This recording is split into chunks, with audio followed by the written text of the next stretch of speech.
Zarina's in the house. Hey, Zarina. Oh, David's here. What's going on, David? All right, so let's go ahead and get started before my ADD kicks in. Welcome, everybody, to our webinar. Thank you all for dialing in. Really do appreciate everybody's time. Before we get started, I just want to do a brief introduction of our panelists real quick. Again, guys, it's going to be an amazing webinar. I think you guys are going to get so much out of this. It's going to be ridiculous. So I'm going to start with our panelists. We're going to start from my left to my right. On the left, we have Mr. Jeff Sage, who is our director for EC Council for the North American chapter, North American channel. Sorry about that. Thanks for joining us, Jeff. All right. And in the bottom, yeah, thank you. And then in the bottom left, we have James Saunders, federal CISSO. He is joining us as well. And he's going to be helping us talk, give some advice in terms of SOC. Now, he's a federal CISSO, so he knows quite a lot, but from my personal experience, the guy is he's a beast in security operations.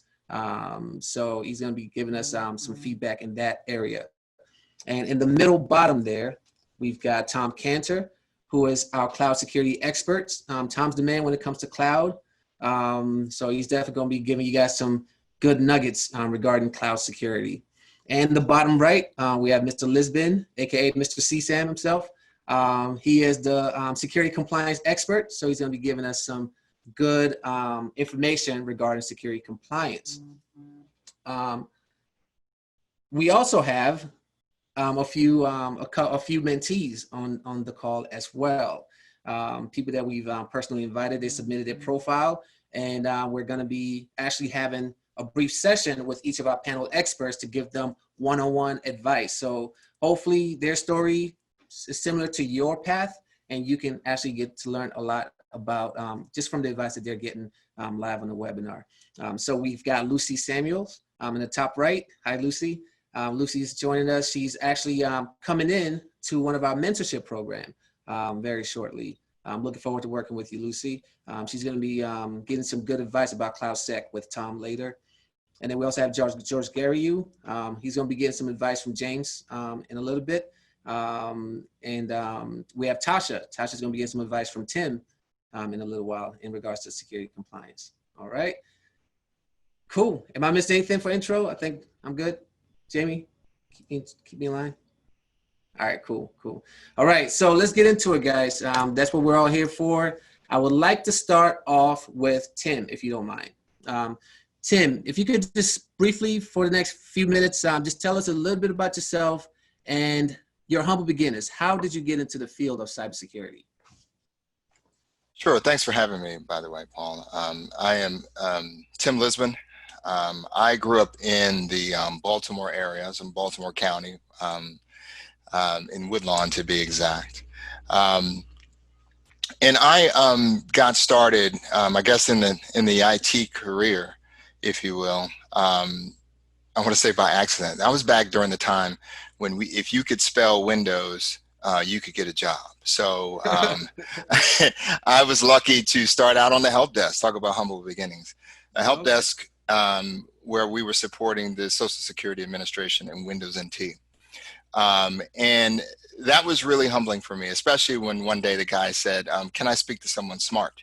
And I had to pass the call over to a colleague. So we've been through it a bit, right? But you know, I also started out at going to University of Maryland, College Park. And to be quite honest, a humble beginning. I failed out of University of Maryland. And I decided to join the Air Force Reserves. Did the Air Force Reserves, became a sheet metal mechanic stationed at Dover. Did that for 6 years. And while I was doing that, I got my AA degree in aviation maintenance. Yes, I have a diverse background. And I finished up at the West Virginia and the Maryland National Guard. So I do have a little bit of a military background for 10 years. After I left the SSA contract and Unisys, I went on to I lucked out and found a position at Telebank, which we now know is E-Trade Bank, or E-Trade. And there I became a server guy, right? And so I was doing a lot of setting up of the servers and things of that nature. From there, I went to Fannie Mae and I was doing a little bit more of email and exchange administration. And as luck would have it, skill would have it, I was fortunate to land a position at Microsoft, where I spent a couple of years there as a technical account manager. And that one is key. The technical account manager position allowed me to visit different government agencies. And so any job that you can get that allows you to go visit people and do different things and communicate with people and network with people really is a good thing for you. From there, I left, went to another small company and then landed at Quest Software. Quest Software was a Microsoft kind of position where we were doing demos. So then I was in front of people doing demonstrations and things of that nature. For the first time in my life, I'd been laid off, right? And from there, I had a couple of friends. I'm on Facebook. I think Facebook was out by that time. On Facebook, I need a job, you know what I mean? The network kicked in, okay? There's a theme here. The network kicked in, and then I got into the cybersecurity realm as a contractor in 2008. First job at Patent and Trade Office. That is where I first learned CSAM. CSAM is a GRC product. It actually has the market share of a lot of departments that are using it. Some good, some bad. We could talk about that offline. And USDA, I spent 3 years managing it there. So now this tool actually taught me how to do compliance, right? When you understand every box, but think about it. When I was at Quest Software, I had to demonstrate some of the products. So understanding what every box does is something that's really important to learn how to do.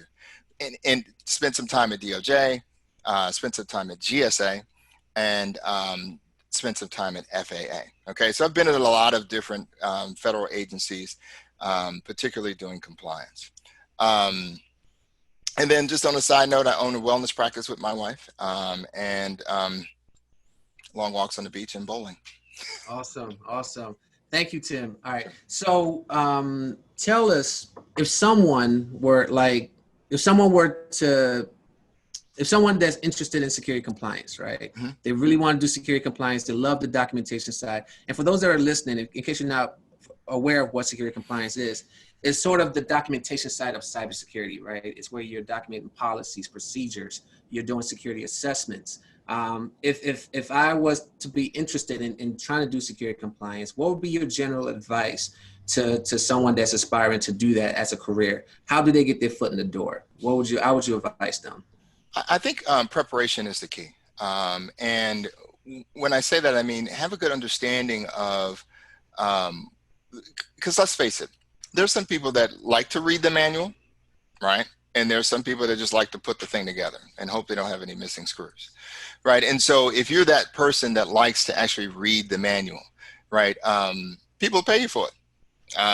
So in other words, that's it. That is true. That's the way I look at this thing, is that people are paying me, right, to read the manual for them, in this case, in this guidance, and wrap their processes around it. So when you can start to think outside of the box and start to think, well, let me help them with that, right?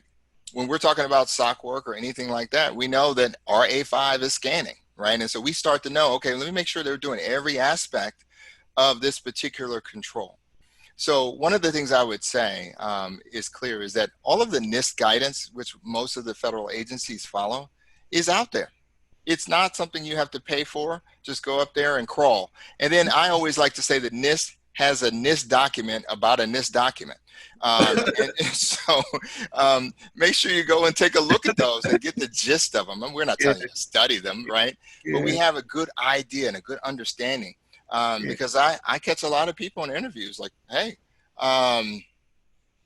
it's on your resume here, so let's talk a little bit more about that. Mm-hmm. So have enough in there. I'm not expecting that people have controls memorized, because I surely don't, because they're 100. Right? But have a general idea about those, right? And so when you can walk the talk, and the next thing is networking, right? Networking is key. What we're doing right now, right?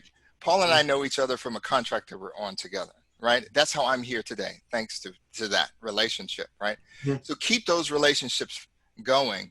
And then so you have the ability to share your knowledge. And then next thing you know, someone will find you. Because it's not like the old days where we could send a resume in and someone will talk to you, right? There's some additional things that we need to do. Absolutely, absolutely. So as a beginner, if I want to get into compliance, is there one document that I could start with possibly? I think To from a compliance perspective, I think NIST 837, right, Okay. is the one, right? As a matter of fact, if I'm not, when I took the CAP test years ago, that's what 837 is based off of, right? And so if you take that document and understand it, right, and you're able to step through the process, right, then you can fill in the gaps. I have this very complicated map that I built because I'm a mind mapper, by the way, and it talks about how everything connects. And when you can, to me, seeing that as the hub document, it's just a concept. It's not, something that you have to do, but I think that's one of the documents that I would recommend you start Okay. with. Okay. Awesome. Thank you, Tim. If you don't mind, I'd like to segue now Sure. to having Tasha come online with us. Tasha, let me just pull up her profile real quick. Uh, I never had it open. Okay, there you go, Paul. Um, all right, so Tasha, let's go live. Tasha, if you could just, briefly just give us a brief, give us your background briefly. That's what I'm looking for. And then hopefully Tim can offer you some particular advice in terms of how to get into the field. Okay. Hello, everyone, again. My background, I got to give a shout out to Brooklyn, New York. I'm from Brooklyn, New York. I actually currently live in Maryland. I ended up being here because I attended the University of Maryland also, with a background in kinesiology. So actually, I have a healthcare background as an occupational therapist. And working in occupational therapy, I found it very important to keep medical documents safe. And so that's why I figured, how can I go into that aspect of security and documents. So let's see, what other background would you like, Paul? I can't hear you because you're on mute. I'm sorry. Tell us a little bit about your experience. What exposure have you gotten in the field of cybersecurity? I've been able to get some experience with FISMA compliance, with drafting documents such as SSP and SAR and POEM. I also have a little bit of technical experience with penetration testing and firewall management. Yeah. So just and a little addition to that, Tim, Tasha is actually one of my mentees. I've thrown quite a few at her. She's been a little modest right now. She's built IPsec tunnels, right, between the Azure cloud and on-prem SonicWall firewall. So she has, a good amount of technical background as well. Any of my mentees would tell you, I throw them straight into the water, 8 feet. There you go. Go swim. More like fire. Fire, water, same difference. All right. So she is technical as well. So what advice would you give someone like Tasha in terms of how to get into security compliance? Because she's very good at security compliance work. Yeah, I mean, what I appreciate, first of all, I mean, thanks, Tasha. It's great to meet you and talk to you. There are a few things that were on your profile that caught my attention. Well, and also, I think it's one of those things that we have in common, by the way, because I forgot to tell you my education, but I have a bachelor's in healthcare administration. I have an MBA in, healthcare administration, and I'm also working on my PhD in mind body medicine. So that was the thing that drew me, right? So I am interested in the healthcare industry as well. And then someday these two will meet.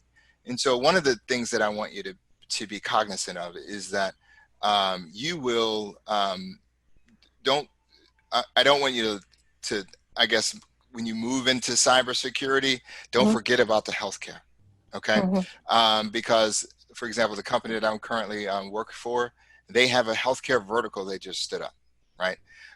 So there's opportunity for those to meet, right? And so one of the things that I would think that make sure we don't lose sight of that, all right? Because everybody needs, because everything is sitting in healthcare these days. Lots riding on it, and we can hear what's going on. Okay. So for you to get into business, I can't say it enough, network, right? We already know that. But when I had the opportunity to review your resume, right? Take some of that, the things that the technologies and the things that you have, your education. There's some people that actually believe that that stuff should be on top before job experience, because we're all getting information coming at us at a rapid pace, right? And when I finally scrolled down to the bottom of your resume, then I'm like, oh my goodness. And I can see that stuff, the IPSAC, all that kind of stuff that Paul's talking about. So we have to think about, everyone has the attention span of a gnat these days. And so let's put all the information on the top so that I can see it right away, right? What I liked your profile was that you had that diverse background, because not only are we, when we're looking at trying to get into compliance, but do I understand it? Right? Do I understand what they're talking about when we're doing some of those controls that are technical, right? And so I think that's going to be very good for you. But to get in the background, to get into the industry, I fell into it. I would call myself a server guy, right? Prior to that, MCSE, I went down that track already. But I think what it was just that having that network and that person, and then being able to articulate the stuff that you're learning in a way, right? And so when I ask people on their resume, what's the document that goes along with the SSP? And they're kind of like, what do you mean? Or what's the guidance? What are the 3 documents that are necessary for, our friend, the CISO, he wants to see, right? And so when you can make relationships and have a good understanding of the flow, and that's why I kind of mentioned 837, understanding how that flow works, right? And where you fit in, then I think that's important to you. So LinkedIn profile, right? That's my favorite. I talk about that. Make sure, and I am a stickler for a picture. We got all these fancy cameras out there. Get a good headshot, guys. Put that headshot on there. And you had yours on there, and you had the Zeta on there. I was like, oh, that's nice, right? I mean, it to me, I think that shows that you're confident in yourself. It's just my personal pet peeve, by the way. But that if you could put your picture up there so we can see who you are, it's a good headshot. I think it means that you're taking the time to fill in the details. And when we're in compliance, that's what we have to do. We have to look at the details, right? And so those things are real important. And reach out to some of those people and make deeper connections, right? Than just connecting to someone on LinkedIn. You know what I mean?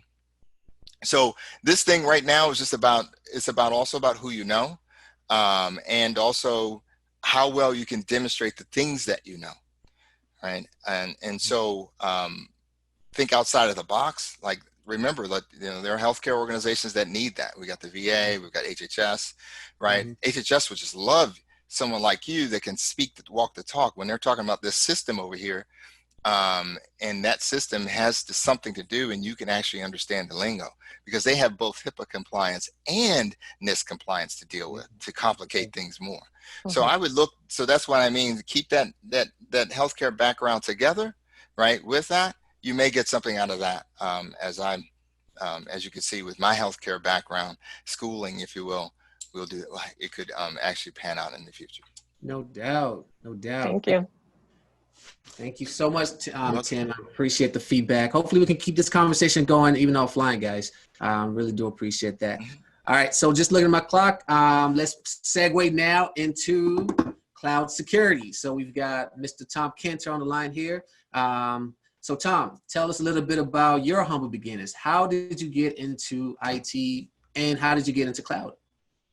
Well, after hearing Tim, I think it seems like a common thread where I grew up in a farming community in suburbs of Cleveland, Ohio, and joined the Navy early on, and spent 12 years in the Navy, operating submarines for 12 years. And during that time period, my father sent me a computer, shipped me one out. I was stationed in Hawaii at the time, and I opened it up, and it became I immediately recognized I was very interested in doing something with it. And I got out of the Navy, spent the first year trying to figure out what I was doing.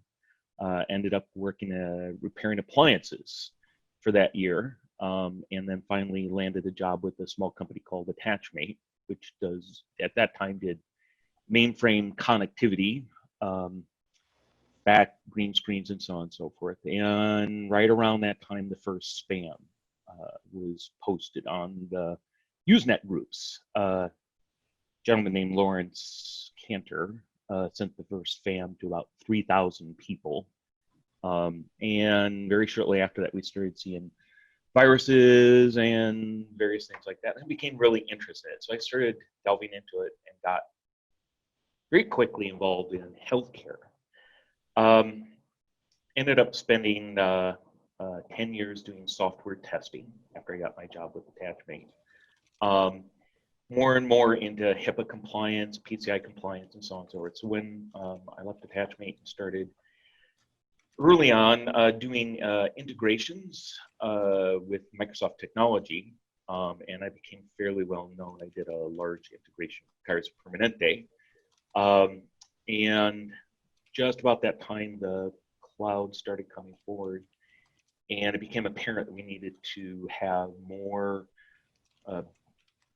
healthcare was going to move more into the cloud, it was going to be more, connected, and so on and so forth. And with, some of my background with HIPAA compliance and so on and so forth, I became fairly well known. I was working as what was called a PTSP or a VPS as a partner to Microsoft internally. And so I ended up going around from place to place with that knowledge and doing demonstrations on healthcare and cloud security and working with companies, mostly healthcare companies, trying to get them to understand what they were doing. And that grew over time to the point where I started doing more broader cloud assessments, coming in with Microsoft, and that's where I met you, Paul, doing the cloud assessment for the OIG, and continued to do things like that. Ended up doing the same thing for the SBA, and in that's where I started seeing the first, because for me at that time it was mostly commercial, and that was the first time where I stumbled across some of the misguidance has been mentioned and so on and so forth. So ended up, I've done presentations on cloud security, Integrate London 2017 and so on and so forth. And it just has been a continuous interest for me. So, I started from my father sending me a computer just randomly out of the blue, and, self-taught, which I do not necessarily recommend, but to tail end on something Tim sent is I am paid to read documentation for other people. And I do that all the time. That's how I've learned over these years, all of these various things.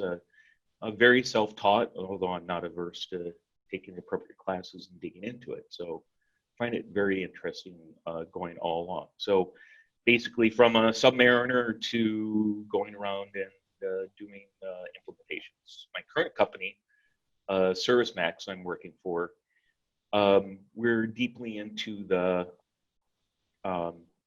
actually helping companies do service technology, right? So our big push right now, given what's going on in the background, is we help companies service healthcare technology at hospitals. So the ventilators, the equipment they use, everything like that. And for me, underlying all of this has been the fact that, when I started my early days in the Navy, was actually putting hands on things and making things change, right, for the better, and making things work and making them connect. So anyway, I don't know if that fulfills everything you were looking for, Paul, but over to you.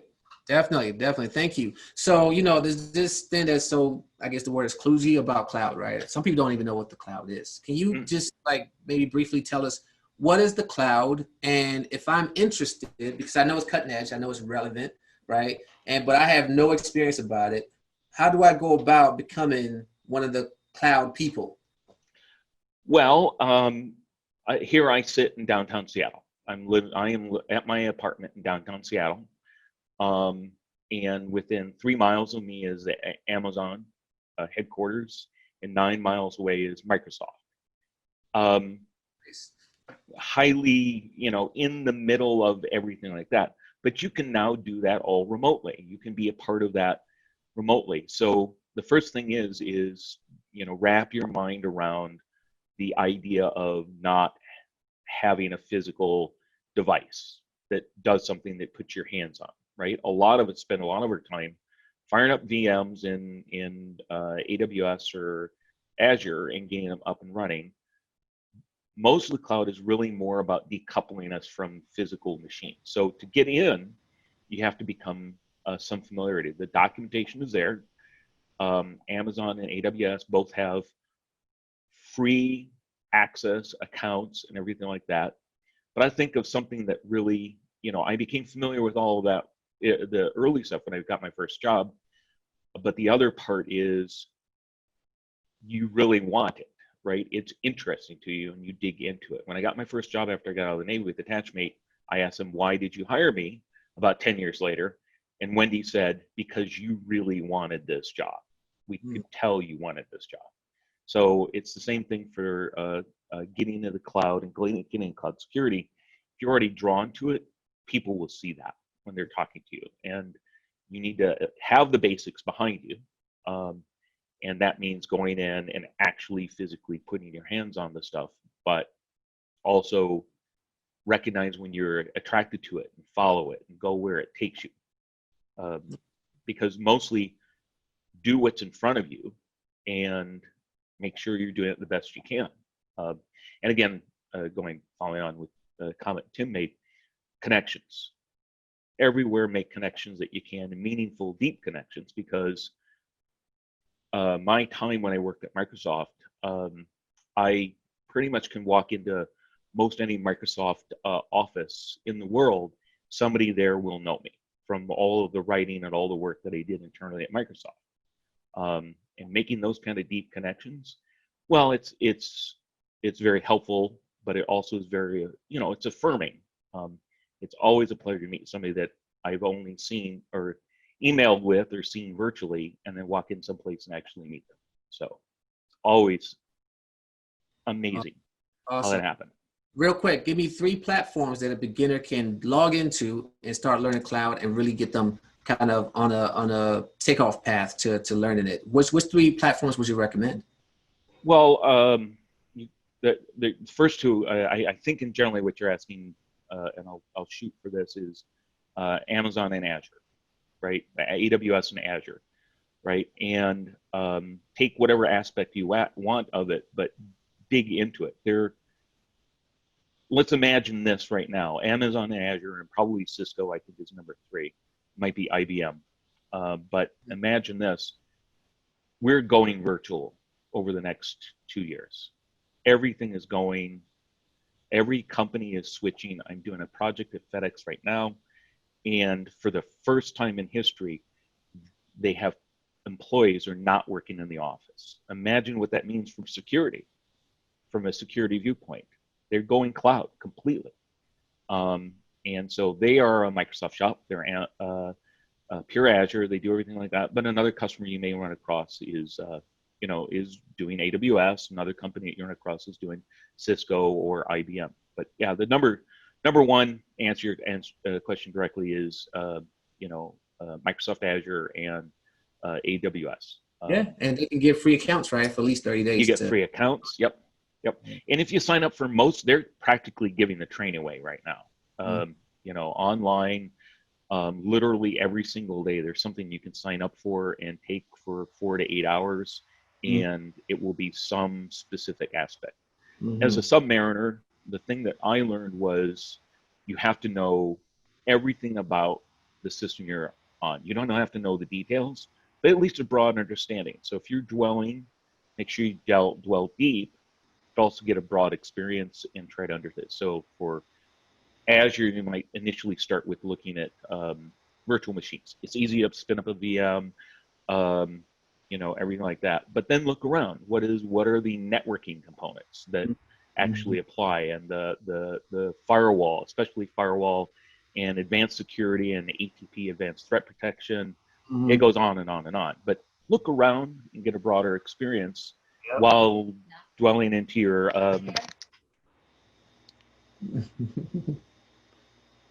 smartphone just kicked in. Amazing.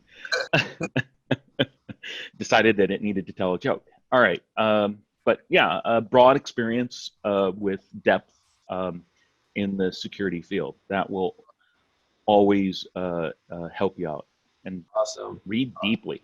I cannot overemphasize the read and read and read and read. I spend 2 to 3 hours a day reading. Absolutely, absolutely. The knowledge is what gets you to have those conversations, real conversations, right? So you can build those relationships with folks. Thank you, Tom. So now I've got Lucy, who's been patiently waiting. Lucy's actually one of our incoming interns. She's interested in cloud, Tom. I'd like for you, I don't know if you had a chance to view her profile. I'd like for you to just give her some specific advice in terms of how can she find her takeoff path to getting into cloud technology. Lucy, I'm already attracted to several of your specific skills. I'm a networking guy, right? Okay.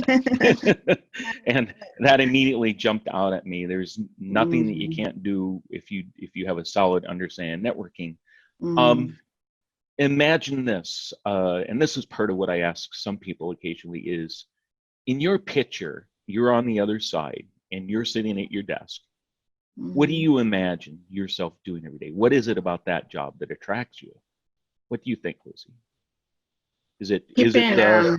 Yeah, go ahead. Providing security, making sure that bad actors don't get access to people's information.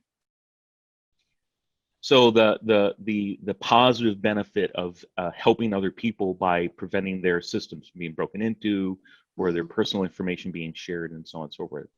So as you're doing that,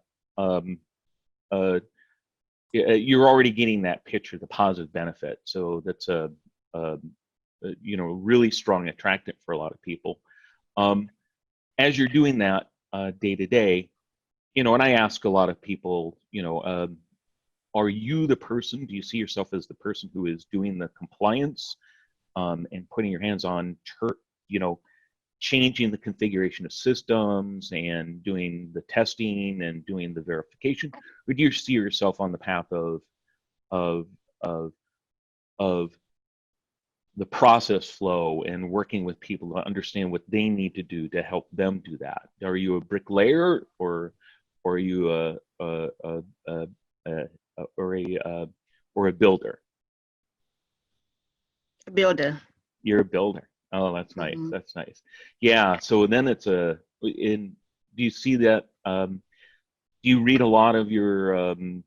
Were you interested when Tim was mentioning the NIST guidance that he was talking about? Were you thinking I should find that right away? Is that what you were thinking? Yeah. Me too. Yeah, I was. Absolutely. Yeah, that was great. So yeah, that kind of attraction. So always make sure that you have some kind of core technical competency that underlies that, and I see that you've got that. But also make sure, because when you have that underlying core capability, you're always going to fall back on that because you'll reference it and use it as an example. So that kind of thing. And then I did look at your LinkedIn profile. I hope you don't mind. No. But it looks pretty complete already. It's very strong, and you've done quite a bit with it. Do you have a lot of people that have shown interest in it? In my profile? Sure. Yes. When I finished my certifications and I was looking for a job, I started networking and like sending a note to people and telling them, oh, I just graduated, I have my Security Plus and Network Plus, and I'm looking for a position. So some got back in touch with me, yeah. Okay, good. Good. All right, great. Well, and that's important too, right? Make sure you're building that professional network, right? I'm still friends with people that I met. I'm going to give a little edge here, quarter century ago, right? And still have them in my network, right? And they're still friends with. So it's you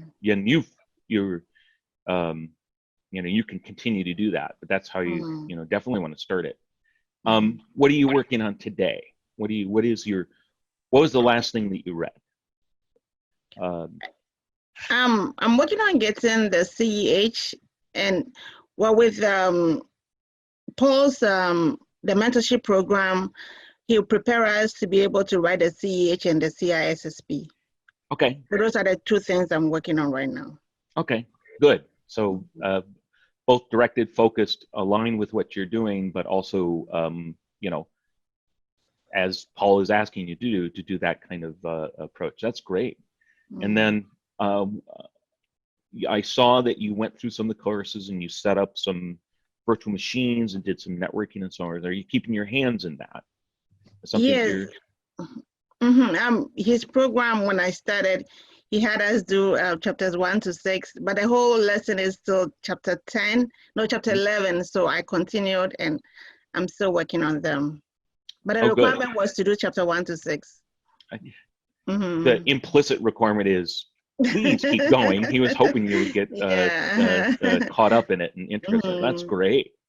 No, that's great. So, I mean, you're firing on all cylinders in this regard. I mean, you've got the internship, you're following through with it, you've got the professional build-up going, right? And the thing is, and I can see from, as we're talking, you've got an enthusiasm, right? You're enjoying yourself. I can see that it's you're smiling when you're mentioning about how Paul asked you to do things and you did them. So that's fun. That's great. That's great. So, Paul, Awesome. and anything else, Lucy, that you want to know from me? Can I answer any questions? Sorry, Paul has switched to you, and I realized I didn't ask Lucy. Now, I have a question about whether to focus on AWS or Azure, but you mentioned there was both of them, so I just got to work on both of them. I'm very Microsoft centric, even though, So, but I don't want to influence you. I know they're very important. They're really from a fundamental technical difference. There's from a job viewpoint.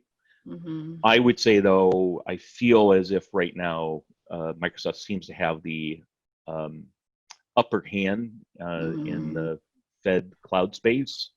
I don't think you could go wrong with either, but FedGov Cloud right now on Azure is pretty strong. I would defer to anybody's opinion on that if they had another one, but currently that's what it looks like to me.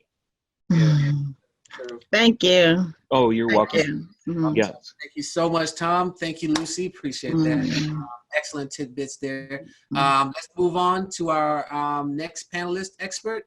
Bottom right, we have Mr. James Saunders, Federal CISO.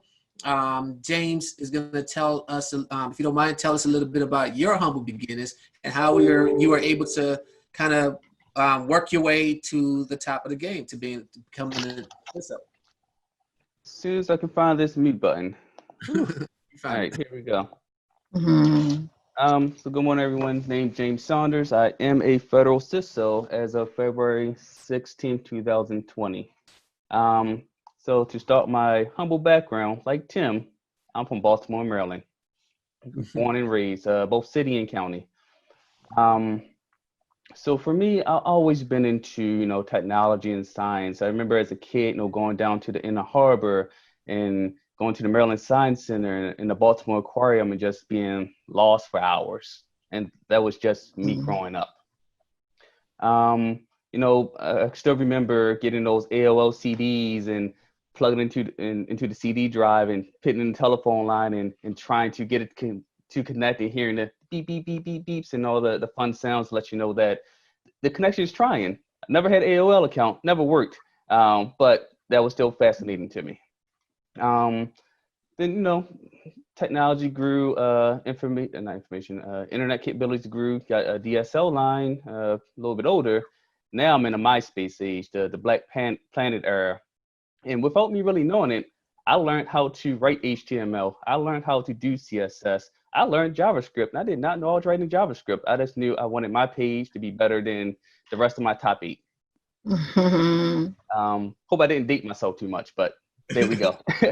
In high school, no TI-83 calculators. You actually could program on those, and I stumbled across it, and here I am writing games for myself to entertain myself in math class, or writing functions to make a math equation automatic for me, so I don't have to manually write it out. I can plug in a few numbers, get the answer. So I kind of was always in it. So I started college back in 2005, Morgan State. That's where my first college was. My majors were computer science and electrical engineering. So as you can see, for me, I was always intentionally focused around technology. So in 2007, I got my real first IT job, which was I was a technical support rep for Comcast.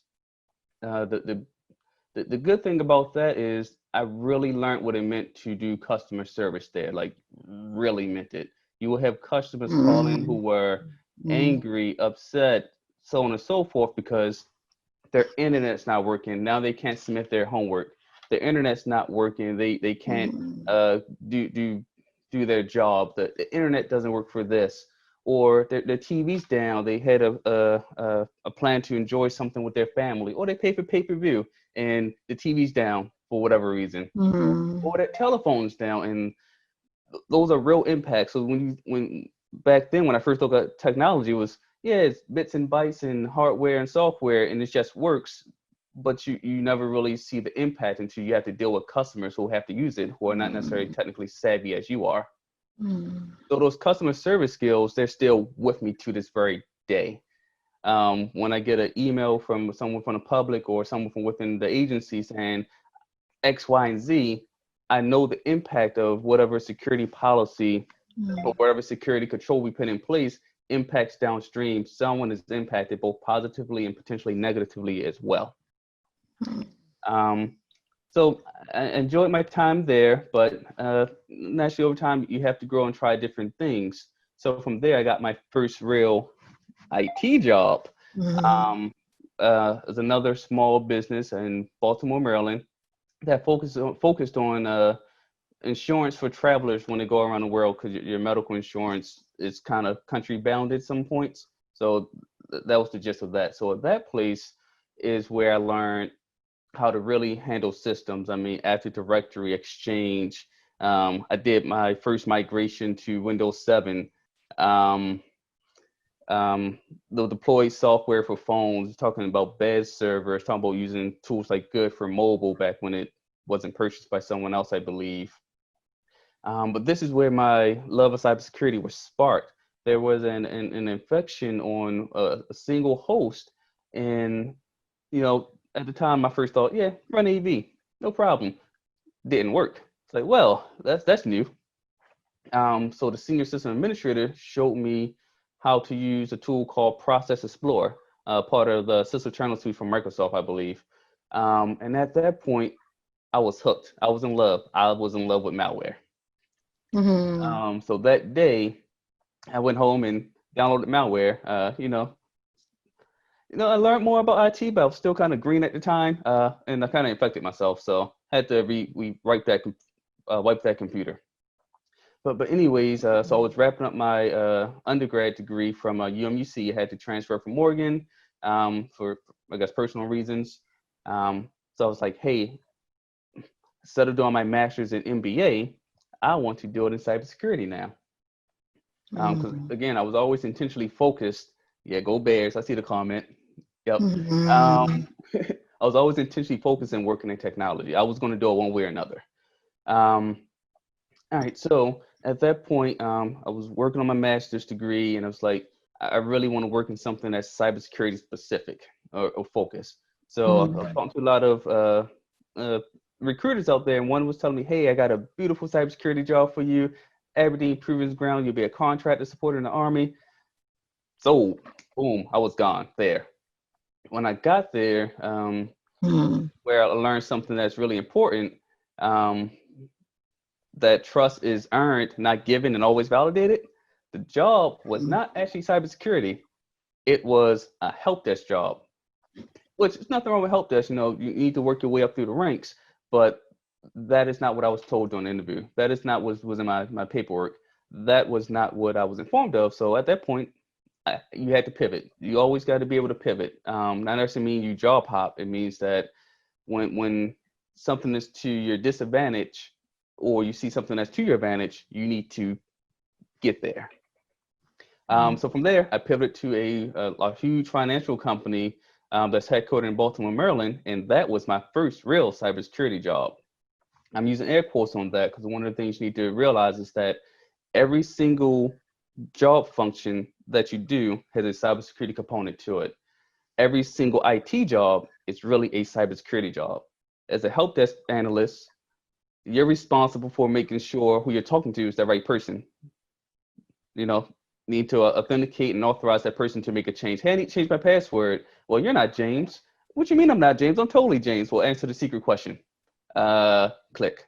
It's those type of things that you need to realize. So when you're scoping your resumes and having conversations, do not think that a help desk job is beneath you as far as cybersecurity. It's a foundation. For me, Comcast was my foundation. All right, so there was a night shift job. Graveyard shift. I'm working from midnight to 8 a.m.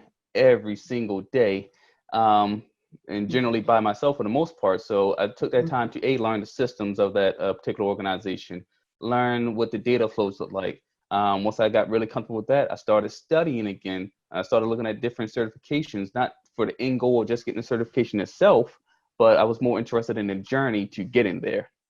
And that's a key. The certification piece of paper, fantastic, cool, stick to you all, put it on your LinkedIn, but it's the journey of learning all the content is the key. So don't necessarily chase certs, chase the knowledge. All right, so after that, I pivoted around the government for a bit, supported USAID. I was a security engineer there, supporting primarily Splunk.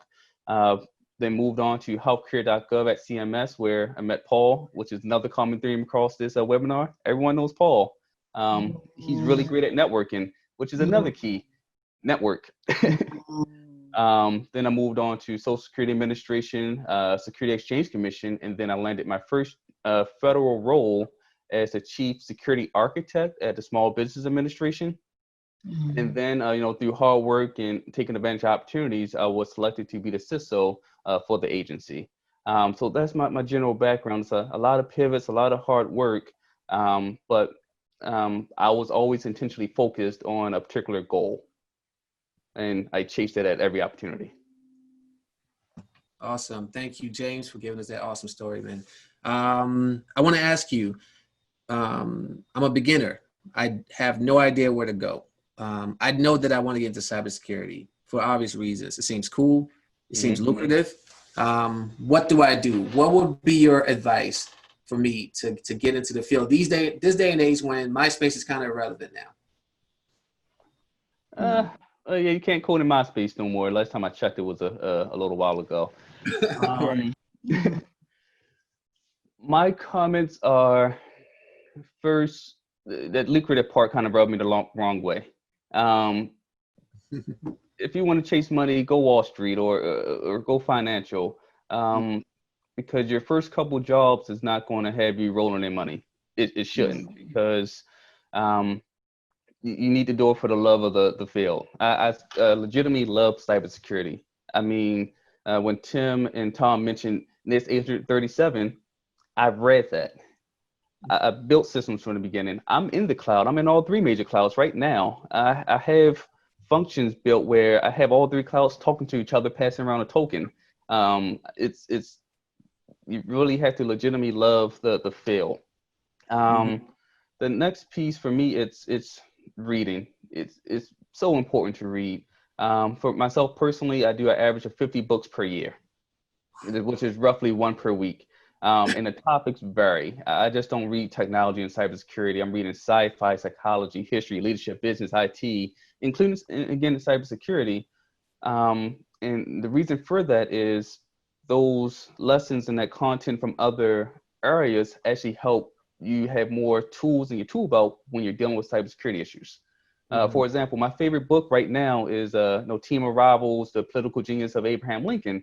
And that teaches me all about in essence, project management, the Civil War, and I don't want to get into a big discussion there, but that's nothing but a huge project that was being managed. You had all kind of team members trying to do many different type of things that's not necessarily in alignment to the goal of, you know, resolving that particular point in history. But the way Lincoln did this is something that I can apply day to day at work. Give you an example about Paul. You know, when I was at healthcare.gov, supporting that. So Paul and I were on the same team. Well, I was his manager basically, and I was new at management. But Paul would never let me rest on being new at management. He always was pushing me, always talking to me aside, like, you know, you should, you know, really push this or do this and do that. And I listened, and it helped me grow. Because A, you know, I wanted to be great at the job, and B, you never turn out a good idea, no matter who it comes from. It is what it is. So the next one is going to be, you know, find a mentor. It's very important to find a mentor.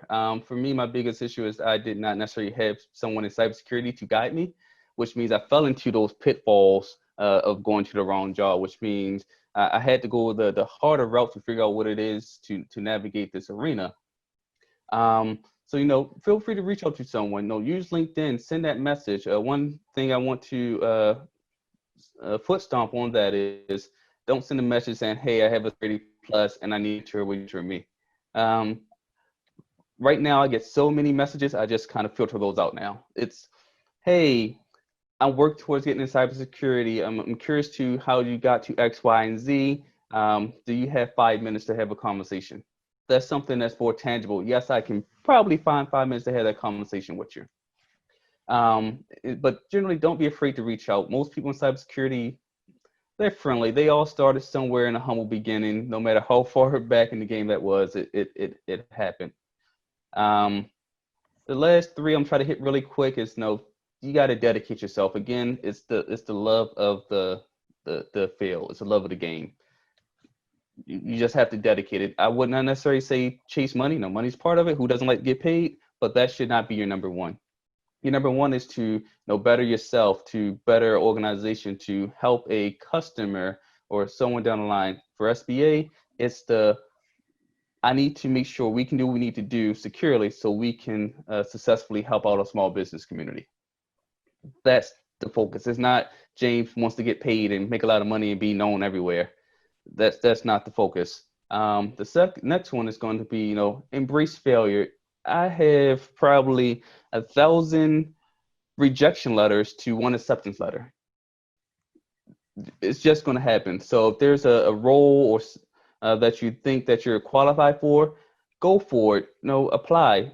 Essentially, shoot your shot, because you never know if it might land. And lastly, I do want to touch on certification. I know I touched on a little bit earlier. It's all about the journey. I'll be honest, I have about 20 certs. AWS, Azure, Google, CEH, CISSP, all over the place. But for me, it was never to have that piece of paper, is that I wanted to know the content to get there.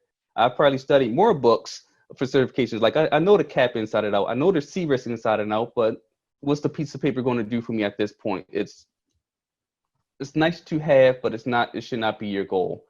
So hopefully that answered your question, Paul, but that's the general advice I would give for someone that's new, is to read, dedicate, you know, find a mentor, a guide, and so on and so forth. Yeah, that was awesome, man. Thank you. Thank you for that. All right, so now I need to talk to James, the SOC expert, right? Not the CISO anymore. I've got George Garriott on the line. George, I know has been, if I'm correct, been trying to get into the field. I'd like for you to give him some one-on-one advice in terms of how do you become a SOC analyst.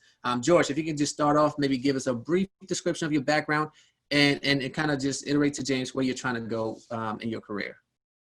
Well, essentially, I bounced around several contractor jobs. Originally from the DC metropolitan area. I've worked at the Patent and Trademark Office. I've worked at the USCIS, and currently I'm at the Defense Health Agency. I work as a Tier 2 desktop support analyst. I feel like I'm back to square one. the problem that I'm having is I think everyone that gets into IT has this problem is that they feel like they have to know everything, and I don't think you can know everything. So as far as like the cybersecurity discipline, are there like a general area that I need to concentrate on? Is it encryption? Is it programming? Is it networking? Or is it just a little bit about all those areas that I need to learn? All right, so this entire time I was looking at your resume, and I'm sitting here thinking that you have all the pieces already. So I'll ask you a question. On a scale of 1 to 10, how much you like your resume? Say again. On a scale of 1 through 10, how much do you like your current state resume? I think it's pretty strong. I think I have on there that I have all the pieces to actually get me a job, but I feel like it's pretty difficult in this state and time because I've had interviewers tell me that everybody and their mother is trying to get into the cybersecurity area, and they feel like I guess I'm missing something on there. I guess I'm just not having the cybersecurity background that I need to actually break into the field. I wholeheartedly disagree with that statement. And here's the reason why. The reason why I'm focused on your resume is that is your first introduction. That's your brand. That's what everyone's going to see before they even talk to you. And right now, the story that you're telling is not necessarily one of a cybersecurity career. And so my general advice to you, and I'm gonna get back to your original question, is you really need to take a good look at your resume. You have a section called technical experience there, and it lists out a bunch of things from FIPS 29 to 200 to NIST 83 all the way down to using Splunk, PowerShell, and DB Protect. Fantastic. The problem is none of your roles below that tell me how to use them. Okay. And right now, this is just a list of things. So my first recommendation to you would be to really take a look at your resume and get rid of that technical experience section. Okay. And then integrate those items into it. Each of the roles that I'm looking at for you, they have a cyber component to it. You just need to call it out and make it your top 3 bullets. And my general advice to everyone, resume I generally look at is that you should have no more than 7 bullets, and that's the max. And each of those should have a impact. For example, I'm just reading off one of your lines here. You verifying statistical reports for accuracy and completeness. Where's the so what in that? The statement didn't really, it doesn't resonate to me. It just says you read a report. That's one of the things. So you need to cut back on the bullet points, integrate the cybersecurity components you have within it, and then show the impact you had on the organization. I've read a statistical report for accuracy and completeness to inform leadership so that they can make a decision on X, Y, and Z. Now, that resonates to me as a CISO and as a SOC manager, so on and so forth. So as far as the resume, I really encourage you to take a really good look at it and reformat it. But back to your question, it will probably come down to what are you trying to do? Are you looking to be a security analyst, more on the compliance side, pen testing, vulnerability analyst? Where are you trying to go? I like maybe the security analyst field. I like protecting systems. I feel like your network is like your home. When somebody breaks into your home, you always want to figure out where did I go wrong and patch those systems. So I like that aspect of it. Okay. So that has shades of 3 different positions within a SOC. Shade 1 is an incident response analyst. That's pretty much where you're doing your response and detection. So you're looking at logs, looking at your alerts and maintaining tickets and so on and so forth. Second, you're looking at vulnerability management, which is, to me, one of the most critical pieces of any cybersecurity program. If you don't know what your systems are, you're not able to scan them for vulnerabilities, you're not able to patch them, not able to secure them. That's both true for both cloud native systems and tools, as well as what's still left on-prem. The third one, I'm seeing shades of security engineering, where you want to necessarily protect. So I would encourage you to actually go on Indeed and take a look at what each of those 3 roles requires. That's what I do all the time. When I was looking for CISO roles and other type of security roles, I would go on Indeed and see what all the jobs were asking for. What they're asking for a particular certification? Fine, I guess I have to go get that certification. Where they're looking for a particular knowledge or skill set, let me go ahead and foster that skill set at my current job to my current organization's benefit, or let me take it to my home lab to learn it. When I was at SSA, I had to learn AWS quickly. So what I did was I stood up AWS. I figured out how to use, the Terraforms and the different methodologies to push VMs without having to use the console. I wanted to use the code route because that's where everything's going, DevSecOps. So it's pretty much do the research. From what I'm listening to, I think you probably fit best based off your resume anyway, to a security analyst role, to a vulnerability analyst role, and to maybe a junior security engineering role. But now you got to do the research, do the work, have that dedication to go look on Indeed or whatever job site and just see what it requires. Then start tailoring your resume for those jobs, and then start reaching out to some hiring managers or someone who's currently in that field, because again, it's about networking. In this phone call, I already networked with Tim. I'm going to contact Jeff soon. Tom, since you're good at Microsoft, you'll get a LinkedIn message from me very soon. I'm using this as a platform to network as myself. So take advantage of it, and those are pretty much my general advices for you. Research and retailer your resume. Okay. Yeah. Thank you so much, James. Great advice, and thank you, George, for getting on with us. I hope you were able to learn some good things there. So, folks, we are now going to segue and go on to the ethical hacking side of things. We're going to bring Jeff Sage on board. Jeff is the director for the North American channel for EC Council. I think you guys might have heard of him, right? We're talking CH, certs, and all that tidbit. So Jeff actually has a nice treat for everybody today. He's going to be making a very ridiculous exclusive offer for you guys. So I'm going to let Jeff talk more about that. So Jeff, the floor is all yours. Can you, I guess, I don't know what I'm trying to say. What do you have to tell us? Well, first of all, thanks for having me. And I got to say, this is really an awesome thing that you're doing. I really don't see many partners of EC Council doing this type of event. And just to everybody listening, I think the advice that I heard from the other panelists was absolutely just invaluable. I think it was spot on from every single one of them. And I think the advice from all of them will probably apply to everybody in some shape or form.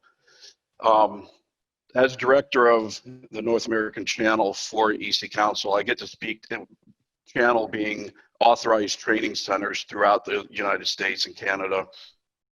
I get to speak to training centers just around North America, and that's one of my favorite things to do, is to go on site and meet my partners and then sit with their clients and their students and talk about all things cybersecurity and all things EC Council, of course. And one of the things, and this was mentioned in a couple of the conversations earlier, but when I was looking at the profiles, I saw a common theme, and it's a common theme that I see when I go to my partners' sites and I talk to their students. And so it's not a common theme to this call. It's a common theme, I think, throughout cybersecurity, and James touched on it just a little earlier. But for me, I think, there are two very simple words, yet very powerful when put together. And everybody's always asking themselves, what's next, right? And especially in cybersecurity, what's next? And I don't care if you are brand new, if you are in college or if you have been a practitioner for a year or two, 5 years, 10 years, that question is always in your head, what's next? And I think it's extremely important for people to understand how profound and how consequential that question is to themselves. Because there's a lot of information out there. There are more certifications now than ever before. I've been with EC Council for 6 years, and I think the number of certifications has doubled in just those 6 years. So, and I liken it to going down the cereal aisle in a grocery store, and all the cereal is on sale, and especially the Pop-Tarts at the end of the aisle. You know, everybody's favorite thing, those Pop-Tarts, and everything's on sale. So you start going down the aisle, and you start throwing everything into your cart. For me, I'll probably throw a half a dozen cherry Pop-Tarts into the cart, and the Pop-Tarts being those specialty certs. You don't need them, but you want them, you know, just like Pop-Tarts. So you get to the end of the aisle, you've got this cart full of cereal and full of Pop-Tarts, and there's no way you're going to consume all that cereal before a lot of that cereal becomes stale and unusable. So you can go through all of these certifications and just start going, you know, in every which way, every direction that you want to go, and you get all these certs, and then before you know it, you're a jack of all trades and a master of none. And you're 5, 6, 7, 8 years down the road in your cybersecurity profession, and you're still trying to figure out which direction you want to go. So I think asking yourself what's next in a very methodical way, and answering certain questions honestly is extremely important, and I think it will save you a lot of time and effort in getting to where you want to be rather than ending up where you are. So I always ask, when I sit down with a student, I always ask them, you know, what they like, and I always tell them to picture what they want to do inside of an organization. When they go into work every day, you know, just close your eyes and picture, would you be happy doing X, Y, Z? Or maybe you'd be happier doing ABC. Are you a defensive person? Do you want to fight to keep people out? Or are you offensive and you want to work, you know, maybe on the government and go after those rogue nation states that are trying to get us? Are you part of what we call the CSI generation, you know, forensics? Because forensics, you know, it looks exciting, looks sexy, and a lot of people want to be in forensics. But there's a dark side to forensics that people don't understand, and I've seen it affect some people very profoundly. So, are you a leader? Do you see yourself eventually being a leader? James, he's ended up being a leader. He's a CISO, and offering some very, very credible and relevant advice, I might add. So asking yourself what's next, I think will help you, but not just asking, but really plotting and planning and thinking about your personality, what you'll enjoy going in and doing every day, and leaving fulfilled. James had made a point about, you know, the financial side of things, because that only brings so much happiness. But what will you do during the day that will enable you to go home happy? So whenever somebody tells me, I've got Sec Plus, I've got Net Plus, and, you know, where do I go now? The question is so much more complex than just that, that it actually turns into, I had a conversation with a young lady a few weeks ago. She purchased 3 courses from a training center, and before she even completed those, she was off to thinking about something else. And I had to bring her back and draw her back in and have that conversation about what exactly do you like to do? Because you've got all of these certs, Now you're looking at these over here, and while I applaud you because they're EC counsel, they're not relevant at this point. So I instructed or gave her the advice to step back and pause, put everything on hold, and contemplate where she wants to be. Where has she been? Where is she now? And where does she want to go? And only then can you really understand what your next step could be. And you have to be honest with yourself when you're appraising your strengths and your weaknesses. Because if you're not, you might end up doing something that you might not have been might not have been prepared for had you been honest with yourself about what your strengths and weaknesses are.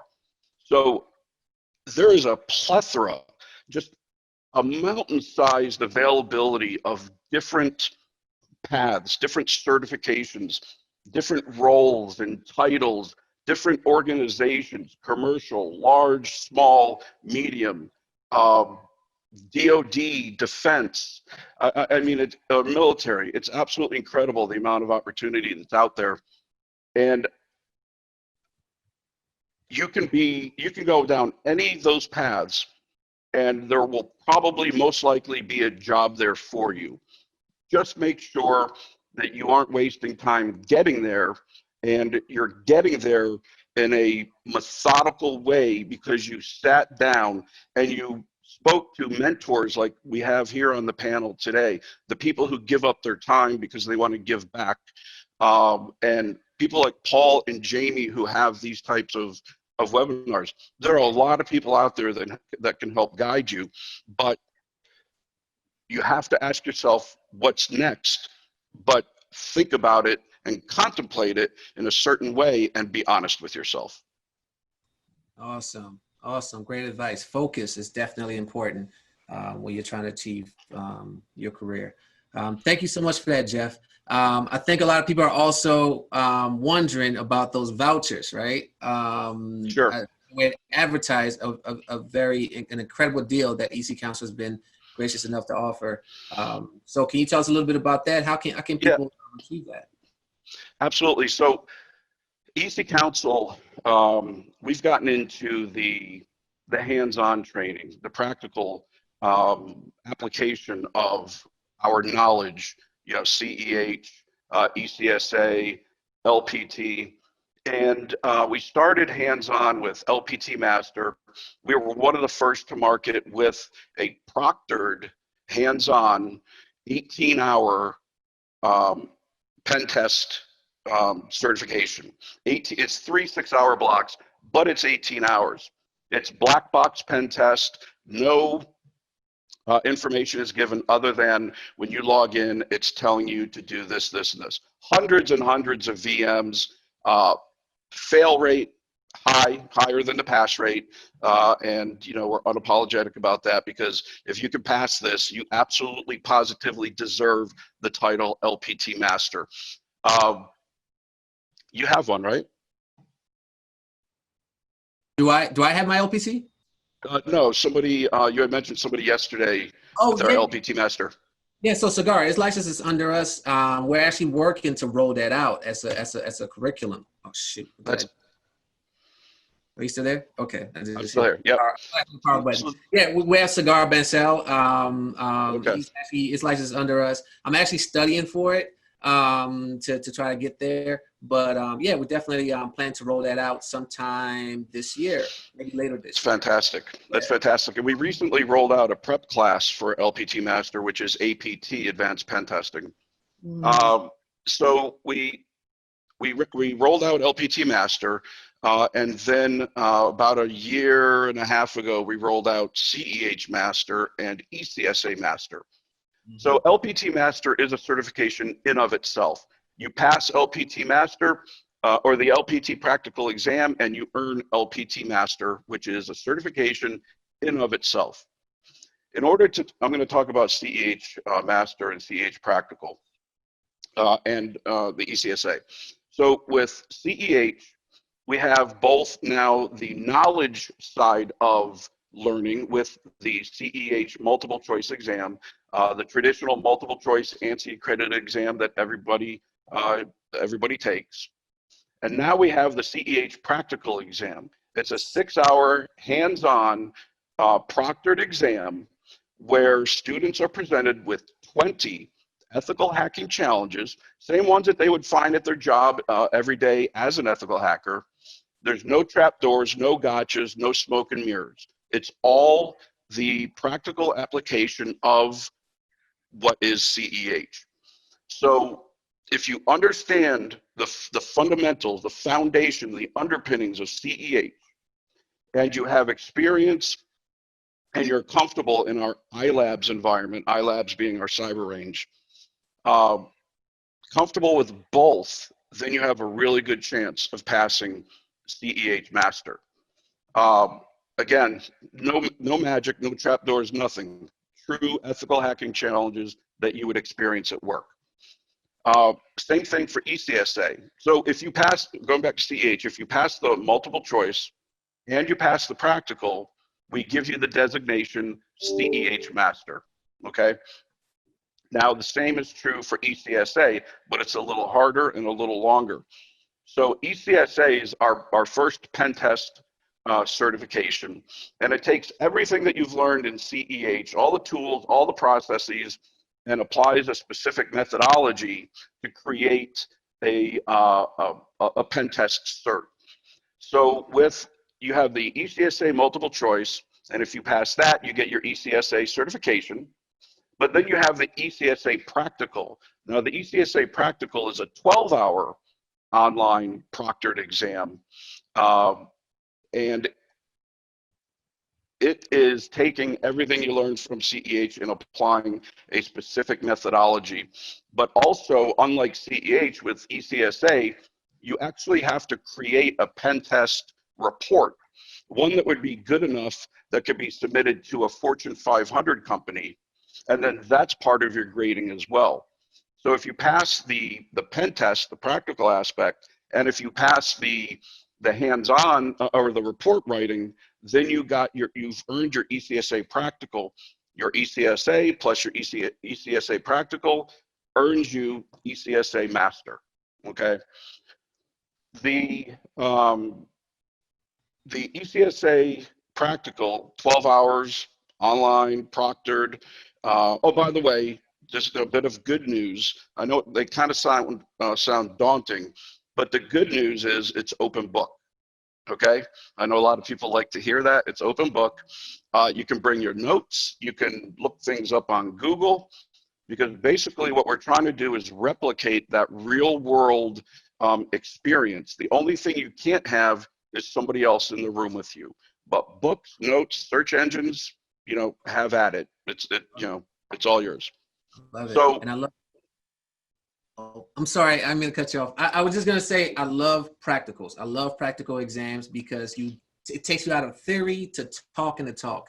And I want to encourage everybody to do practicals, because that's how you get in an interview and have conversations, right, with people, right? That's how you can have a conversation with someone else, and a third party that is not familiar with the field, be like, what are they talking about, right? Practicals is definitely one of my favorite. Absolutely, and it's really the Achilles heel for many certifications. You can earn certification XYZ, but if you go for a job interview and they sit you down in front of a machine, open up the command line and tell you to start doing things, and you can't, the job interview it's blown.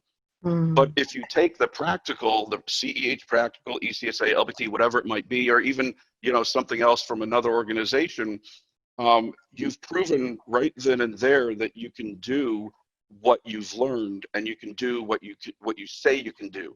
So that's extremely important. So EC Council is going all in with practicals. We're launching a new product, probably Q4, which is all hands-on. We've sunk a lot of money, a lot of time and resource into it. It's going to be so exciting. But it goes to our vision of everything being hands-on. All of our learning, all of our instruction, all of our certifications eventually being hands-on. We're sinking a lot of money, time, and resources into it, because we want the people that take our courses to be able to go out and proudly say, I'm a CEH master, and have that person on the other side of the desk interviewing them know right away that they're able to do what they say they can do. So that's our goal. So normally the ECSA and the CEH practical exam vouchers are retail $550, okay? For anybody on the call today, I'm gonna give it to them for $149, okay? $149. That is amazing.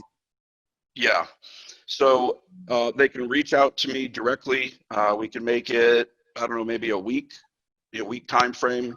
You have my contact information, Paul. Please share it, and just reach out to me, email me that you want to purchase it, or Paul, they can do it through you and you do it through me. It doesn't really matter.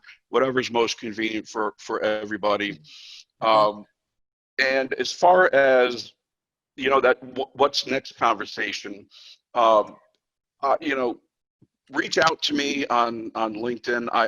My favorite part of the job is talking to my partners, Paul, Jamie, the other panelists, and all of the students and all of the learners and all the practitioners around the world, because we're very passionate about what we do.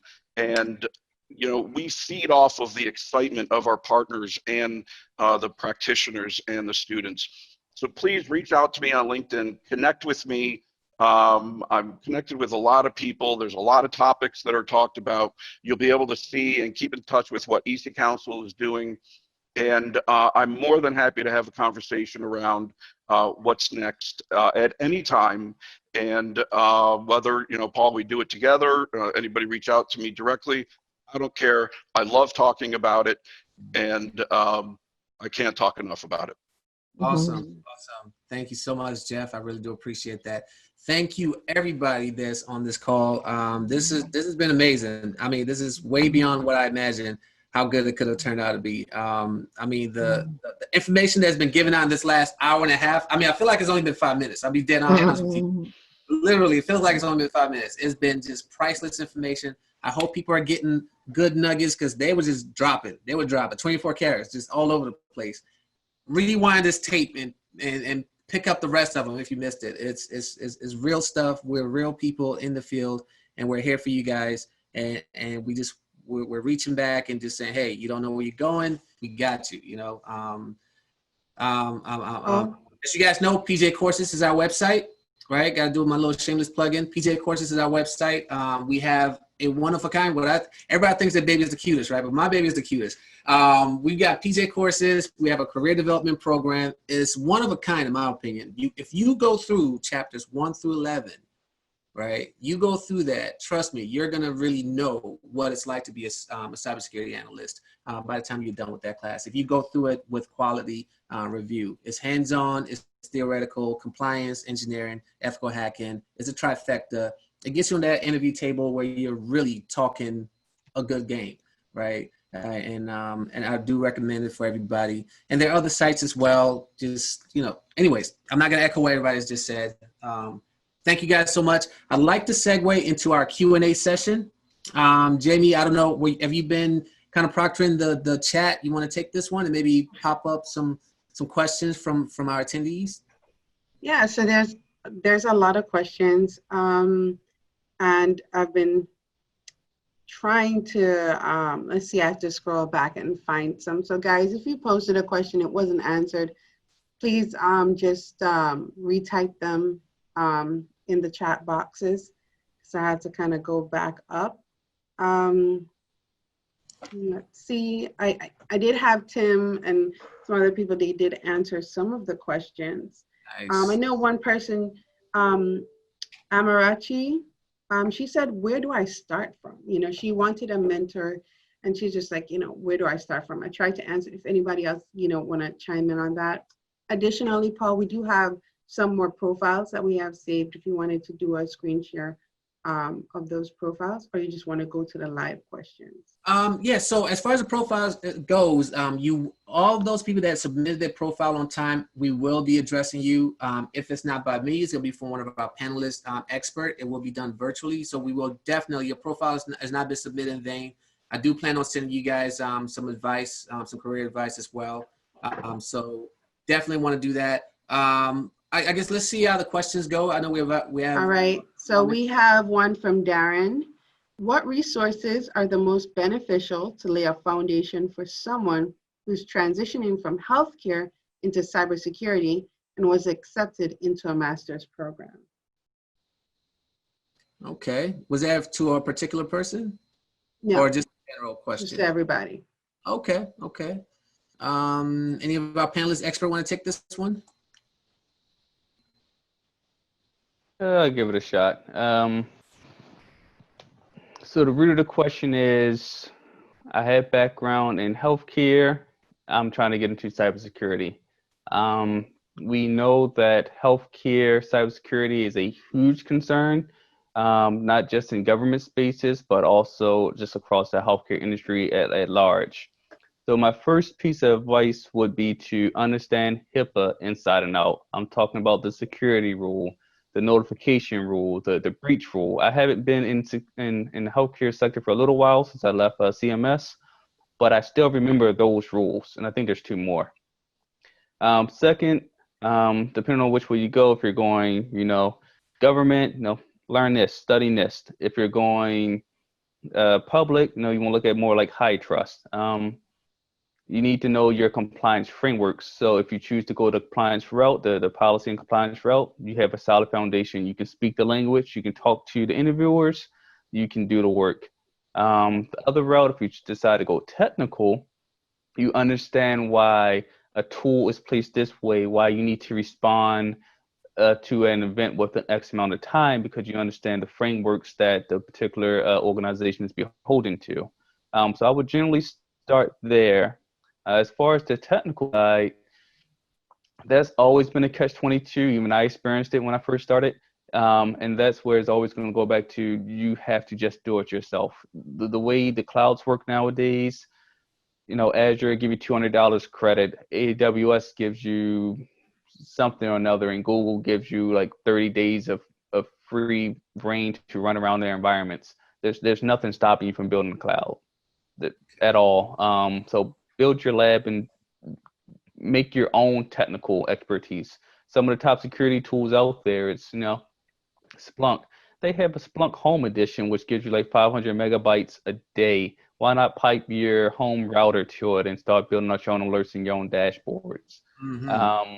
YouTube, Udemy, places like EC Council, SANS, and so forth have tons of free training that you can use and look at in order to bolster your skill set. Now you need to start regurgitating to the world what you know. That's where LinkedIn comes in play. That's where having your own blog comes into play. That's where, if you're a developer or coder, GitHub comes into play. You need to now market yourself. Now you got the knowledge. Now people know that you know what you're talking about. Now in your interviews, you can speak confidently on what you know. And one of the keys for an interview is being confident. Even if you don't necessarily know everything, feel confident to say, I don't know this particular question. However, this is how I would go about getting an answer. And even in my role right now, it's interesting. There's a lot that I don't know offhand, where I just say, hey, I need to sit back and research or consult a more senior person on that particular topic. That's okay. So in short, research and start doing, and then tell the world that you're doing it until you land a job to do it. I like that. I like that. Hey, Can I add one more thing? Can I add one more thing to that? Of course, James. Go ahead. Tim, go ahead. Network, right? We keep saying that. Look where you are now. So look where you are now. Is there someone there that's doing what you could do or want to do that you could network with, that they could actually show you, mm-hmm. right? Teach you, or have a coffee with, so to speak. Well, we can't do that now, but you know what I mean? So just think about that also. Who can I reach in within the company that I'm with that could help point me in directions to? Mm-hmm, mm-hmm. Absolutely. Absolutely. James, while I have you haven't talked recently, I got a question here from Kenley. I'm going to make this live. Is there a specific cert needed to work in a SOC environment? Are there specific certs that you would recommend? Since you're going to force me to talk about certs, Kenley asking, not me. I'm going to take it all the way back. A+ Network Plus. You cannot secure what you do not understand. The worst SOC analysts I deal with are the ones that do not have the fundamentals. I really don't like conversations where I saw this happen here. Then I'm start asking, okay, what port was it over? 443. But you're saying that as an email-based attack. I don't understand this conversation right now. Can you explain to me what's going on here? Even going back a little further, I know I haven't touched A+ in a long time, but if you don't know the basics fundamentals of a computer, can you really say you're a cybersecurity? If you can't break down, at least at a high level, what the CPU does as composed to the memory, as composed to the mathematical, the MCU, the calculation unit. Can you really understand how malware works? Can you really understand how any of this works? Why does Microsoft make or Windows make a log in this directory application versus security versus the few other ones out there I keep forgetting? Same thing on the Linux side. What's the difference between a Debian-based system versus a Red Hat / CentOS-based system versus an Arch? Don't come talking to me about I know I'm a Kali expert when you can't tell me, well, what's the basis of Kali? It's those things. So I will say A+ and Network Plus are the certs you need to start off with. Now you can move into security. Now you can move on to the CISSP and so on and so forth. But if you don't have the fundamentals, you'll always be at a disadvantage to those who do. Yes, excellent. Awesome. Thank you, James. Thank you. You see any good ones on here, Jamie?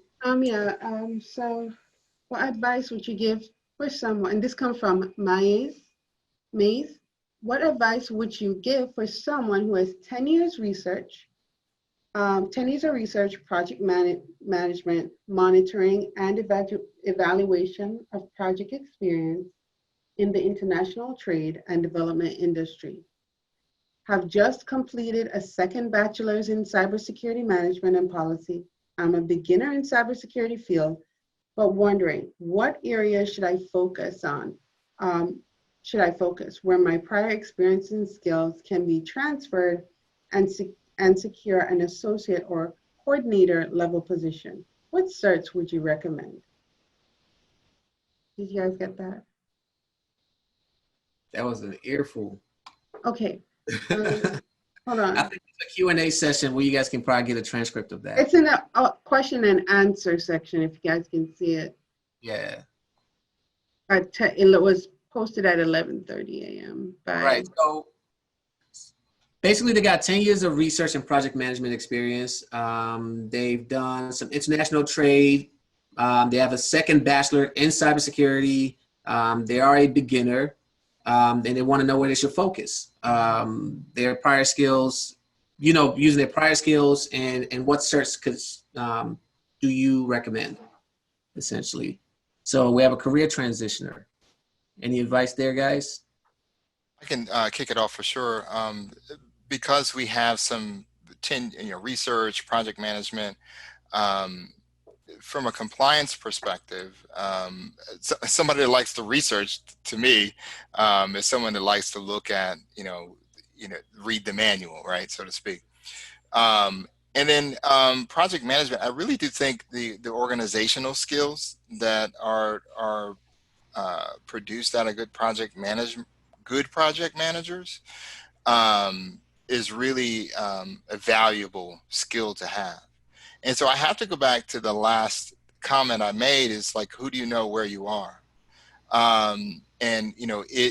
Everybody should be thinking about having a cybersecurity program, because I don't know enough about the background here from a work perspective.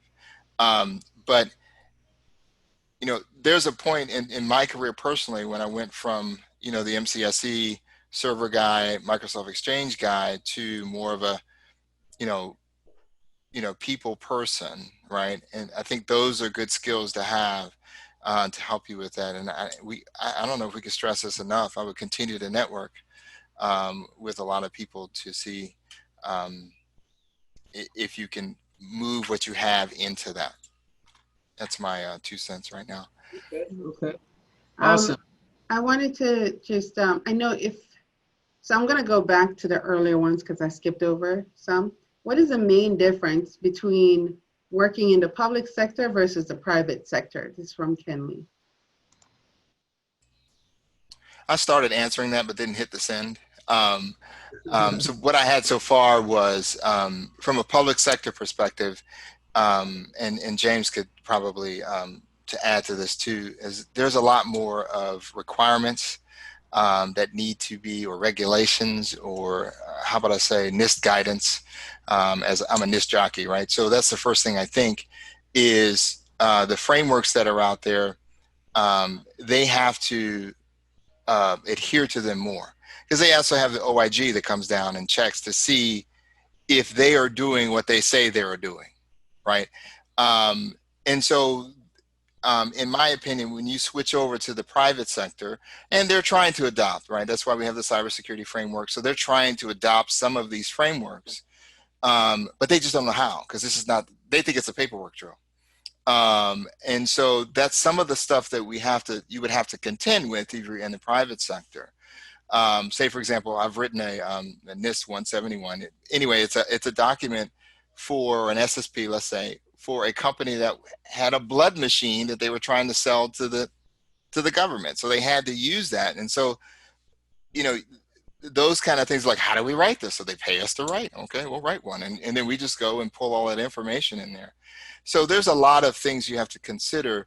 I would say the public sector is more mature in following frameworks, used to it, than it would be in a private sector. And I don't know if any one of my colleagues want to add to that, but I think that's what I've noticed so far. Yeah, I couldn't add any more to it. At the end of the day, I'm beholden to NIST and FSMA. So when I was in the private sector, it's Sarbanes-Oxley and PCI and so on and so forth. So every industry will have its own regulations it needs to follow, or policy frameworks. But for the government, it's NIST, FedRAMP. You have to stick to those. Whereas private sector, depending on your context, you get different ones. Yeah. Awesome. Hey, real quick, someone had posted a question about the voucher. Is it combined a practical and multiple choice? The answer is no. The discount is just for the practical exam. If you're planning on taking the multiple choice, you can either purchase their courseware and then buy the voucher for that, or you can come to a training center like us and then take the voucher, and then it comes with the voucher, and then you can take the exam from there. So those are I'm going to switch to Facebook real quick. This one's from Victor Pavia, okay. And it's for James. I've been working with Nessus and incident response controls, and he mentioned something about, VMP, Vulnerability Management Program. Can you go in deep about VMP? Note, I am more inclined to the technical versus compliance. Not super familiar with the acronym, but I will talk on vulnerability management and its importance. So if you ever take a chance to look at NIST, I believe 837, it pretty much talks about how to get through the life cycle for categorizing the system for the most part, and defining the controls. One of the big pieces in there is about identifying your assets, primarily systems, but you need to extend that to talk about identifying data as well. Now, here's the key point there is you cannot protect what's on your network if you do not know what's on your network. You can have a team full of security analysts, but if all they think they have is one server, and in reality you have 10 servers sitting in a server somewhere on a subnet that you can't see, those 10 servers in that server room is going to be the infection point or pivot point for adversary. So step one, of a vulnerability management program is to identify all your assets. Then you move on from there.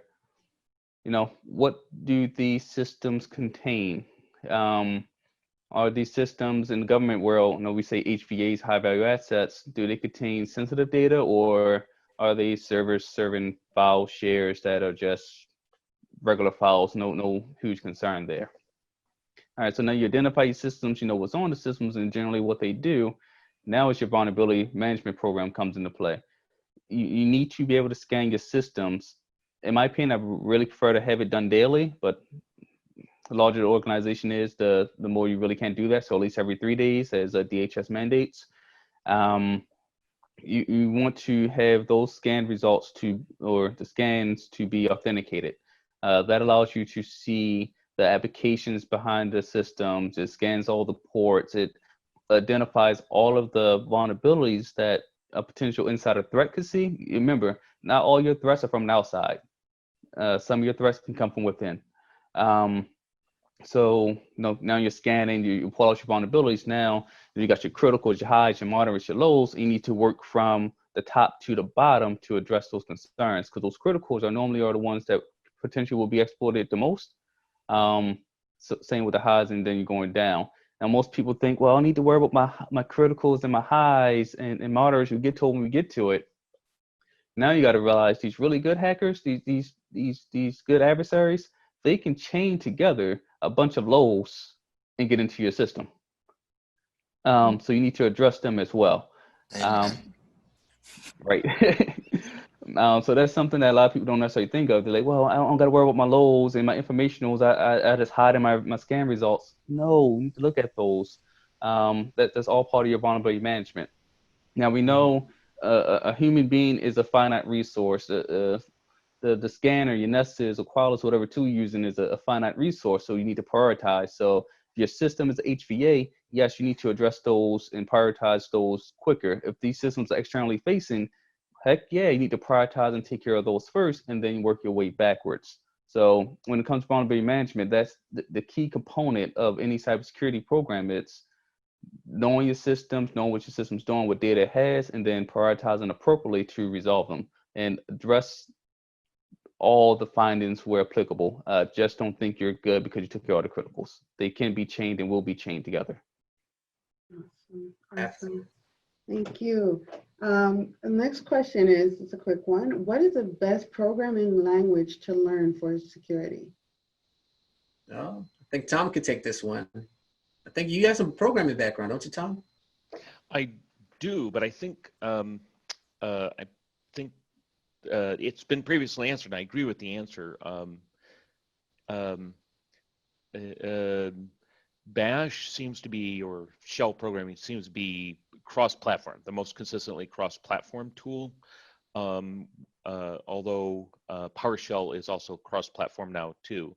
So either one of those is very applicable, with the understanding that scripting is, the entire goal underlying that is to basically chain together a series of events and put them together. So understand you're calling other tools that are common to all the languages. So, the Azure CLI or the AWS API calls or so on and so forth, you can reach from any programming language.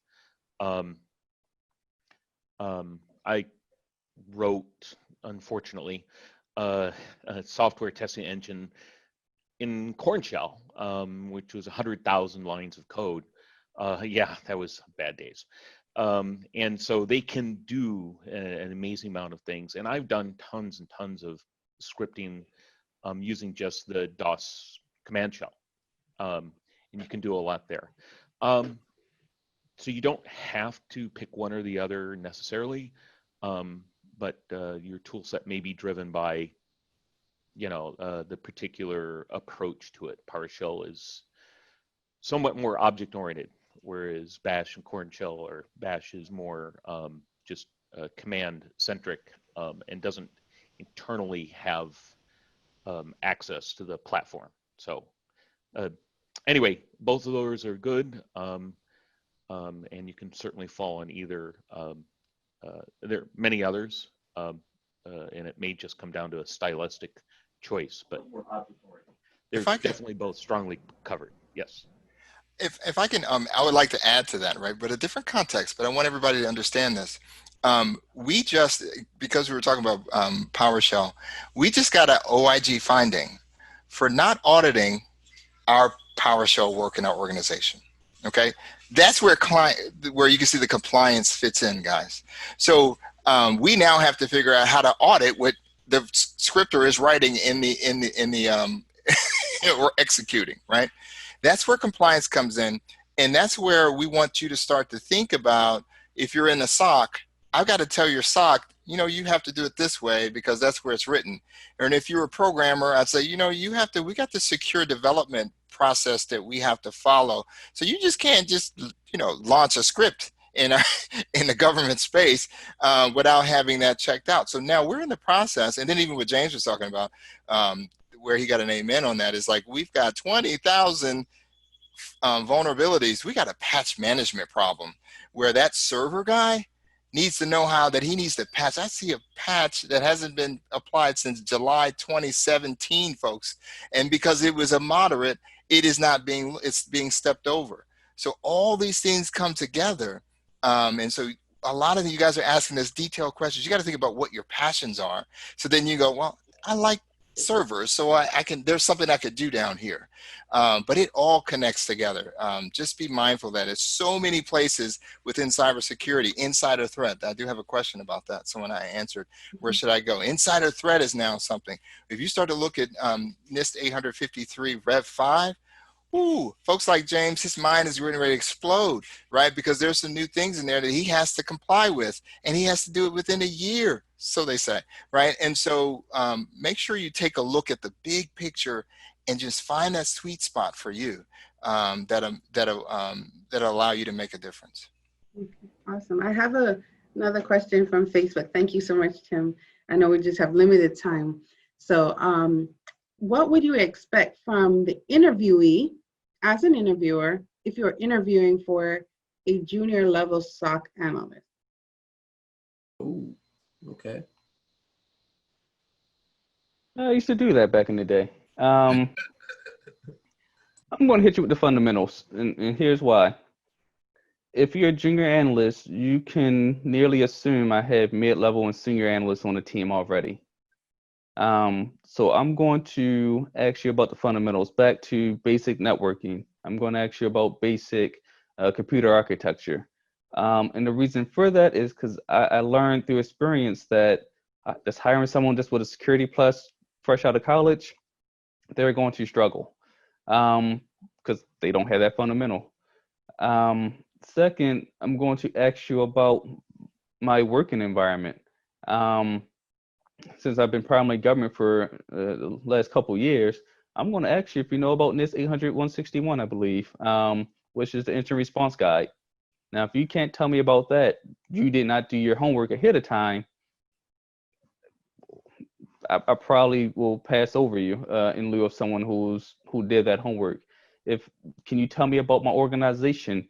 Can you tell me about some of the risks that you see from your viewpoint? If I'm a healthcare small business, I understand that you're beholden to HIPAA since you want to work with the government, and that you have to work with high trust. And the big thing for us will be protecting the privacy of our customers. You can't have those conversations with me as a junior analyst. It tells me you did not do your homework, so why would I think you would do your homework when you get the job? The senior mid-level people, they have a job to do, and they probably have decent home lives as well, where they can't spend time teaching you the basics when you need to teach yourself the basics. So that's where I will start off with. I'm curious if Tom or Tim have anything to add to that. I don't have anything. I think you hit the nail on the head, even with your previous conversation, understanding what a computer is, right? And understanding, basic, what's an IP address. I think those are the things that are really important. And like you said, the NIST guidance actually writes about some of that stuff. So it doesn't matter what industry you're going into, you can use some of that guidance to help you prepare for an interview like that. And I agree, fundamentals is the key. If you're approaching the job either from a technical or compliance level, you need to walk in with showing that you've done your homework and that you've walked in and done the basics. You may not know everything that you could possibly know, but you have to demonstrate the basic drive to learn yourself, because that's going to be your day-to-day job going forward. Excellent, excellent. One more.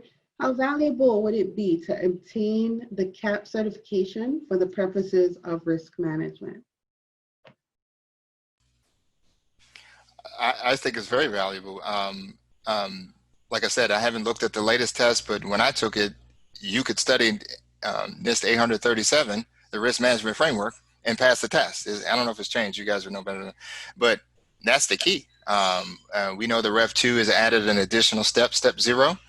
But having it, and if somebody said, oh yeah, the risk management framework is now 7 steps, it used to be 6, and step 0 is the new one because they didn't want to change it from 6, so they added a 0. And I would be impressed that you understood that the difference between Rev 1 and Rev 2, right, and some of the changes that they made, and some of the shortcomings that 37 had, Rev 1 had. So yeah, 37 is your guide to a lot of that. And then off of that, like I said, NIST has a NIST about a NIST publication. So there you could just branch off and just take, you don't have to take deep dives. You're having just a general knowledge that, you know, if I'm going to do categorization of an information system, I'm going to go to where, right? 860, volume 2, right? And if I'm going to go to, you know, and just having understanding of how the other additional documents fit into that. So. Mm-hmm. Awesome. And okay, 3 more minutes. Pardon? So it's 11:57. What do you think? Should we do one more? One more question. I think it's a good one. So someone was asking about how do they get over the fact that they don't have a clearance, and they missed an opportunity, you know, to get into the field just because they don't have one of the clearances. Like, you know, any advice on that?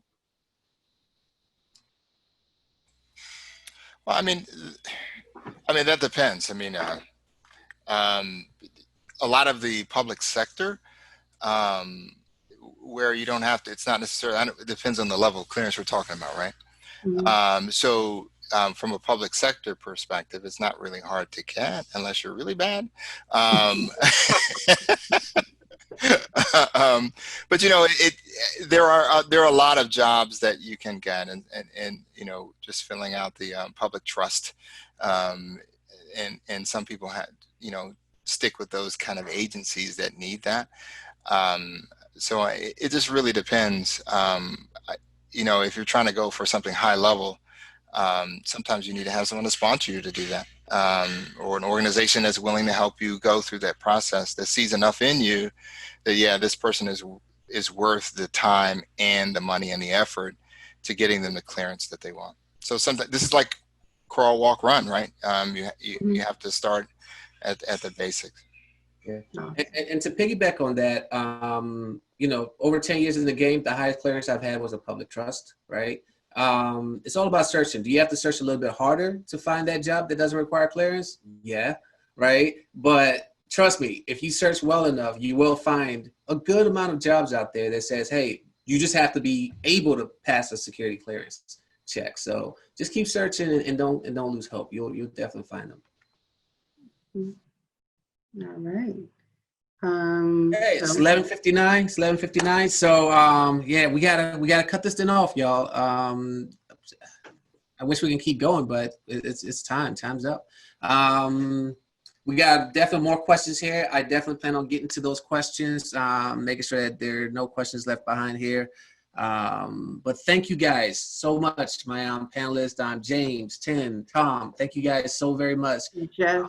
For getting on here. And Jeff, I think he dialed out. But thank you, Jeff, for signing on. It means a lot to us. Lucy, George, Tasha, thank you guys so much for coming out here. And just I hope you guys were able to really get some value out of this, right? And hopefully make some long-term connections as well. All my attendees on the call, hope you all got the chance to learn a lot. If some of the stuff seems foreign to you, I strongly recommend you go back and rewatch this whole thing. I'm telling you, there were so many nuggets dropped in here, you don't want to miss it. And if it's something that's foreign, Google is your friend.